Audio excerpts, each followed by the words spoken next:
दिल्ली में खुलेआम लोगों के मर्डर हो रहे हैं और बीजेपी कहती है कि क्राइम मुद्दा ही नहीं है। दिल्ली में महिलाओं के बलात्कार हो रहे हैं, महिलाएं असुरक्षित हैं, बीजेपी कहती है कि लॉ एंड ऑर्डर मुद्दा ही नहीं है। गृह मंत्री अमित शाह की सीधे सीधे जिम्मेदारी बनती है कि दिल्ली की कानून व्यवस्था को सुचारू रूप से चलाया जाए।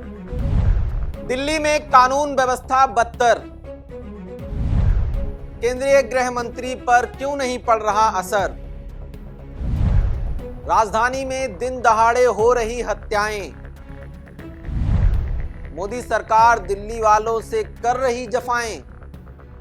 दिल्ली में दिन प्रतिदिन अपराध का ग्राफ बढ़ता ही जा रहा है, जिसके चलते राजधानी में कानून व्यवस्था बिगड़ती जा रही है। दिन दहाड़े पुलिस की नाक के नीचे सरेआम हत्याएं हो रही हैं, लेकिन इन सब पर अब देश के गृह मंत्री अमित शाह का अभी तक एक भी बयान सामने नहीं आया है। बुजुर्गों से लेकर युवाओं तक को अपराधी अपना निशाना बना रहे हैं दिल्ली में। यही नहीं, अपराधी पुलिसकर्मियों तक को अपना निशाना बना रहे हैं। ऐसी ही दिल्ली की कुछ वारदातों पर हम आज आपका ध्यान आकर्षित करना चाहते हैं। अभी कुछ ही दिनों पहले दिल्ली के नारायणा एरिया में एक 36 साल के शख्स की चाकू मारकर हत्या कर दी गई थी। कुछ ही दिनों पहले दिल्ली से एक खबर सामने आई थी कि एक 40 साल के डिलीवरी बॉय की चाकू घोंपकर हत्या कर दी गई थी। तो वहीं अभी कुछ ही दिनों पहले की वारदात है जब दिल्ली के गीता कॉलोनी एरिया में एक 25 साल के व्यक्ति की चाकू घोंपकर और हत्या कर दी गई थी। वहीं अगर दिल्ली में पिछले कुछ महीनों में जो सरेआम हत्याएं की गई हैं उनकी बात करें तो कुछ इस तरह हैं कि बीती 23 नवंबर को दिल्ली के गोविंदपुरी एरिया में एक 28 साल के कांस्टेबल किरण पाल को 3 अपराधियों ने रात के समय गश्त के दौरान चाकू घोंपकर उन्हें मौत के घाट उतार दिया था। ठीक उससे पहले बीती 29 सितंबर को नागलोई में दिल्ली पुलिस के एक कांस्टेबल को शराब सप्लायर की कार रोकने के प्रयास में टक्कर मार दी गई थी, जिसके बाद इलाज के दौरान उनकी मौत हो गई थी। वहीं उससे भी पहले की अगर बात करें तो बीती 4 सितंबर को दिल्ली के प्रीत बिहार एरिया में 15 साल के लड़के ने बदले की आग में मोमो शॉप के मालिक को मौत के घाट उतार दिया था। दिल्ली में लगातार बढ़ रही ऐसी नाहक हत्याओं की एक लंबी फहरिस्त है। ये सिलसिला लगातार जारी है। इसी साल 11 जुलाई को दिल्ली के भजनपुरा एरिया में एक 28 साल के जिम मालिक को उसके घर के बाहर चाकू मारकर उसे मौत के घाट उतार दिया गया था। उससे पहले 6 जुलाई को दिल्ली के शाहदरा में दिल्ली विश्वविद्यालय के एक छात्र का अपहरण कर उसकी हत्या कर दी गई थी। इसी साल 30 जून को दिल्ली की नाथू कॉलोनी में एक व्यक्ति को रेलवे ट्रैक के पास चाकू मारकर मौत के घाट उतार दिया गया था। दिल्ली में बढ़ते अपराध की श्रृंखला इससे भी कहीं ज्यादा बड़ी है। बहुत सारी तो ऐसी वारदातें होती हैं जिनकी हमें और आपको शिनाख्त तक नहीं हो पाती है।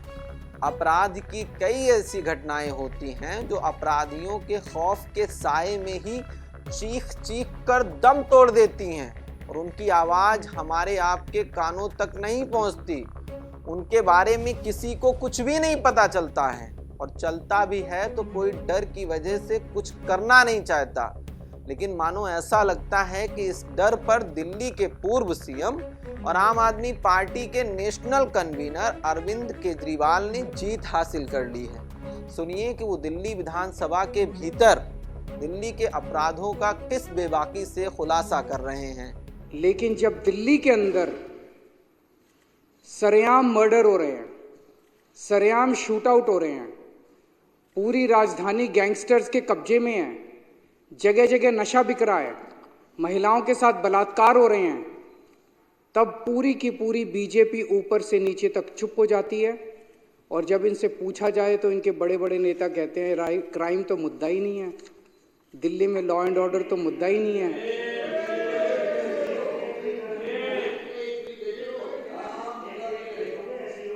दिल्ली में खुलेआम लोगों के मर्डर हो रहे हैं और बीजेपी कहती है कि क्राइम मुद्दा ही नहीं है। दिल्ली में महिलाओं के बलात्कार हो रहे हैं, महिलाएं असुरक्षित हैं, बीजेपी कहती है कि लॉ एंड ऑर्डर मुद्दा ही नहीं है। दिल्ली में सरेआम व्यापारियों को फिरौती मिल रही है, फिरौती की धमकियां मिल रही है, बीजेपी कहती है कि क्राइम मुद्दा ही नहीं है। दिल्ली में सरेआम गैंगस्टर्स व्यापारियों की दुकानों पे गोलियां बरसा रहे हैं और इनके नेता कहते हैं कि क्राइम मुद्दा ही नहीं है। गृह मंत्री अमित शाह की सीधे सीधे जिम्मेदारी बनती है कि दिल्ली की कानून व्यवस्था को सुचारू रूप से चलाया जाए और गृह मंत्री के घर के 20 किलोमीटर 30 किलोमीटर के दायरे के अंदर सरेआम शूट आउट चल रहे हैं। गैंगस्टर्स पूरा दिल्ली पे कब्जा कर चुके हैं और गृह मंत्री आराम से अपने घर में सो रहे हैं, उन्हें दिल्ली की कोई चिंता नहीं है। मैं पूछना चाहता हूं, क्या इस देश के अंदर एक वीआईपी की सुरक्षा और एक आम आदमी की सुरक्षा के अलग अलग पैमाने होने चाहिए? अरविंद केजरीवाल ने जो कहा, हमने जो आपको बताया, उससे आपके जहन में राष्ट्रीय राजधानी दिल्ली के बारे में बहुत सारे सवाल उभर आए होंगे।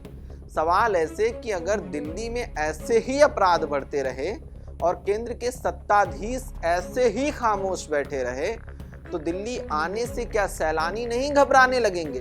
बिल्कुल घबराएंगे।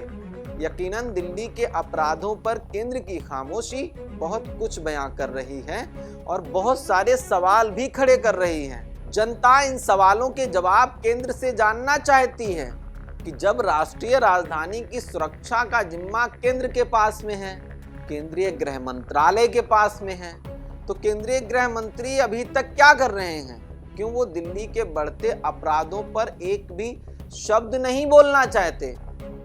उन्हें तो बोलना चाहिए और ये बताना चाहिए कि वो दिल्ली की इन बढ़ती खौफनाक वारदातों के खिलाफ अभी तक कितने और क्या-क्या सख्त कदम उठा चुके हैं, क्योंकि एक भी इंसान की नाहक मौत बहुत भयावह होती है। फिलहाल अभी के लिए इतना ही। मेरा नाम खुशनूर है और आप पंजाब केसरी टीवी देख रहे हैं। बहुत बहुत शुक्रिया आपका। नमस्कार। हमसे जुड़े रहने के लिए हमारे YouTube चैनल को सब्सक्राइब करें और नई वीडियो की नोटिफिकेशन के लिए बेल आइकॉन को दबाएं।